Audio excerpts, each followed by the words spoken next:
Pemirsa, terima kasih Anda masih bersama kami di Halo Indonesia. Memperingati Hari Batik Nasional, Lakon Indonesia bersama Kemenparekraf dan Jakarta Fashion and Food Festival akan menggelar peragaan busana bernama Gantari. Acara ini diharapkan dapat membantu dan mendukung ekonomi pengrajin UMKM di masa depan.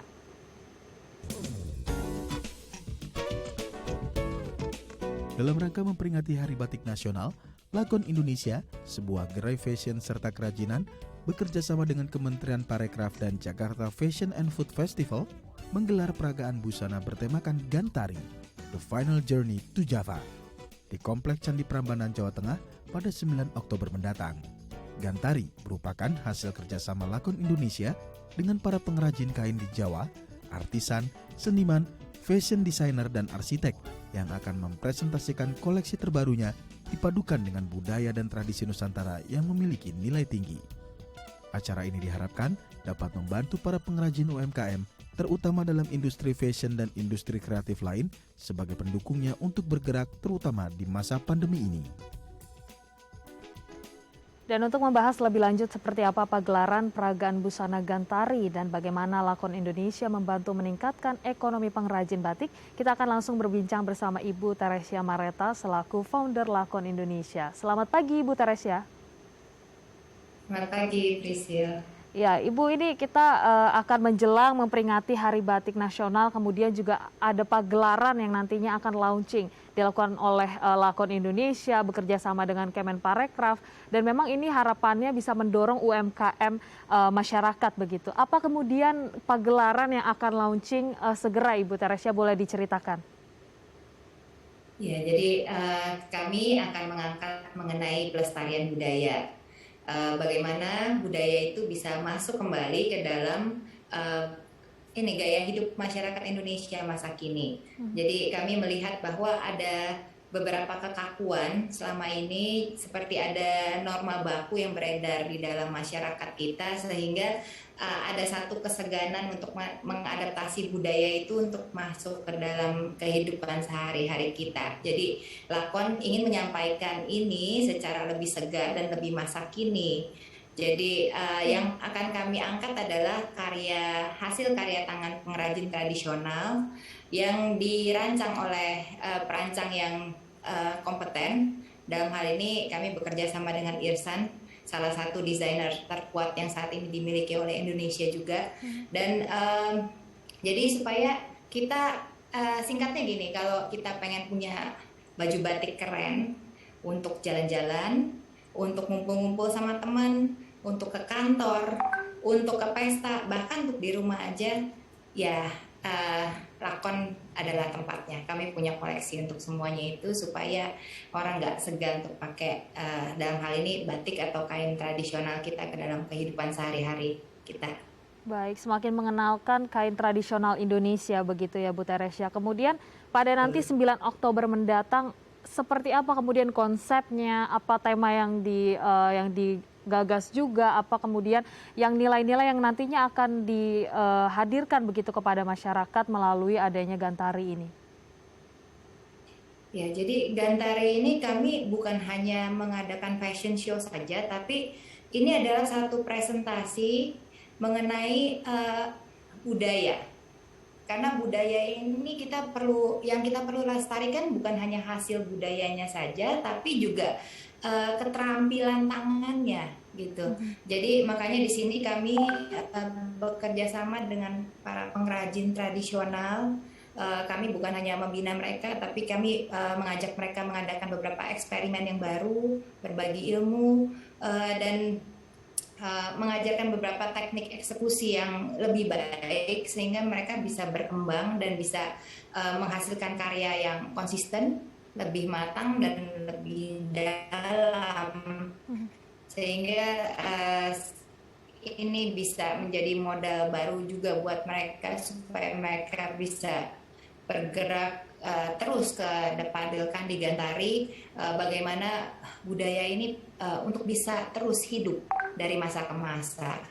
Baik, ini yang unik dinamakan Gantari. Apakah ada arti khusus Bu di balik nama pagelaran yang nantinya tanggal 9 November akan digelar?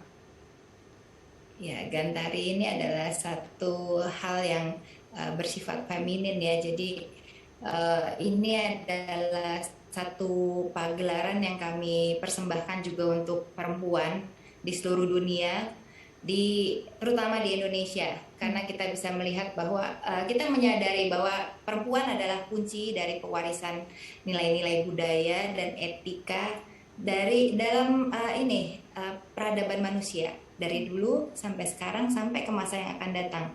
Jadi ini akan jadi satu penanda juga bahwa banyak sekali mahakarya yang bersumber dari perempuan, entah itu terinspirasi dari perempuan atau bahkan dihasilkan oleh perempuan.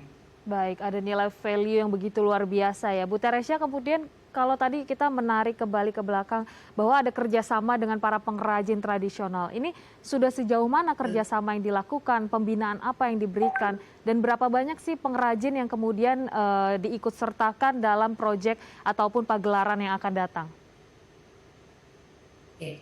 Jadi kalau kali ini kerjasama kami adalah gimana kita bisa meningkatkan kualitas hasil dari karya mereka, juga memberikan nilai tambah tentunya supaya mereka bisa memiliki ekonomi yang lebih baik, terus berjalan ke depannya.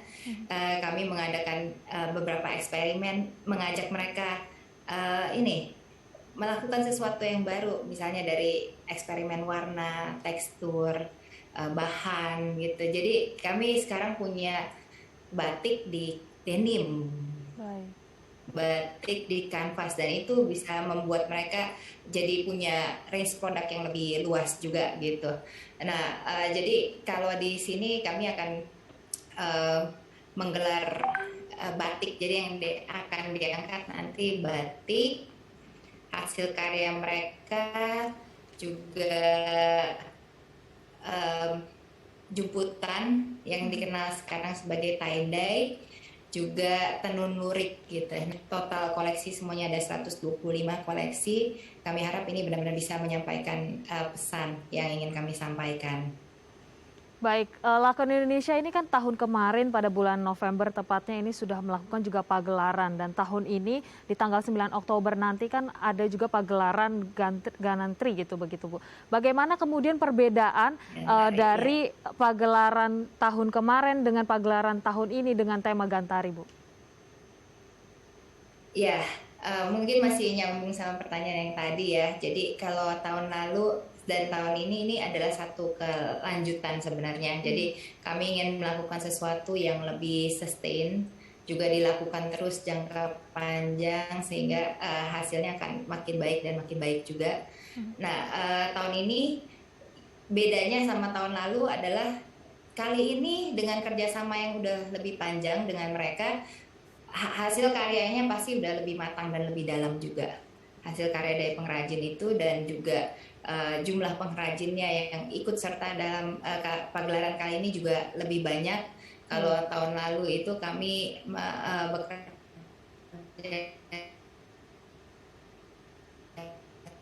sama dengan sekitar 20 pengrajin, tahun ini 35 titik ya, artinya di setiap titik itu nanti kira-kira ada 10 sampai 25 orang pengrajin di dalamnya gitu.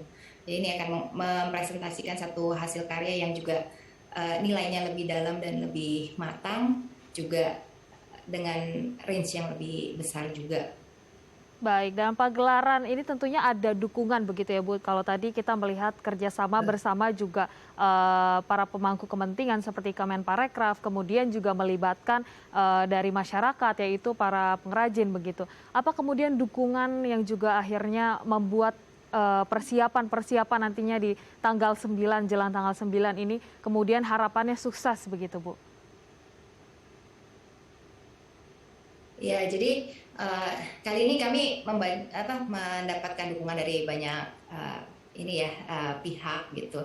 Tentu saja dari kerjasama kami bersama dengan para pengrajin, UMKM, mereka juga memberikan dukungan yang sangat menyemangati kami gitu. Juga dari para seniman, karena kami juga ingin mengangkat seniman kita. Kami selalu akan dalam setiap pagelaran ini kami akan mengangkat seniman tradisional, karena kita harus bisa mengapresiasi mereka. seniman tradisional ini seringkali mereka terlupakan, tapi kita juga bisa melihat bahwa terkadang kita mendengar bahwa kita hanya punya sedikit lagi seniman-seniman, maksudnya pun mungkin hampir nggak ada, tapi kita masih punya seni itu karena mereka mengabdikan hidup mereka untuk seni yang mereka cintai. Nah, itu yang akan kami angkat juga, salah satu yang akan kami angkat melalui Gantari. Nah, mereka ini benar-benar memberikan dukungan yang sangat menyemangati kami gitu. Dan tentu saja kami juga bekerja sama dengan Kementerian Pariwisata dan Ekonomi Kreatif Republik Indonesia dalam pelaksanaannya, sehingga ini bisa terjadi di Candi Prambanan. Ya, ini juga dengan tempat yang punya nilai sejarah seperti itu juga membuat pesan ini jadi lebih lengkap dan cakupannya bisa lebih luas dengan dukungan dari pemerintah tentunya.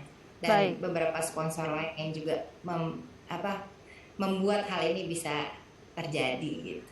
Baik, masih banyak yang menarik begitu, bagaimana kemudian juga dari pagelaran ini nantinya harapannya mengapresiasi, mendorong juga para pengrajin ini bisa lebih produktif, apalagi mereka terdampak ya Bu oleh pandemi COVID-19. Nah, kita masih akan melanjutkan perbincangan kita Ibu Teresia, dan pemirsa jangan kemana-mana, tetap bersama kami di Halo Indonesia.